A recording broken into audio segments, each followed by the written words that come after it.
You ask Tiger to solve. This deals with linear equations with one unknown. The final result is x equals -8. Let's solve it step by step. Swap sides. Group all constants on the right side of the equation. Add 5 to both sides. Simplify the arithmetic.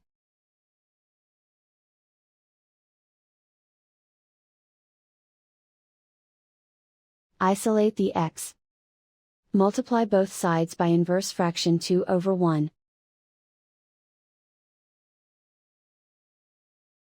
Group like terms. Multiply the coefficients.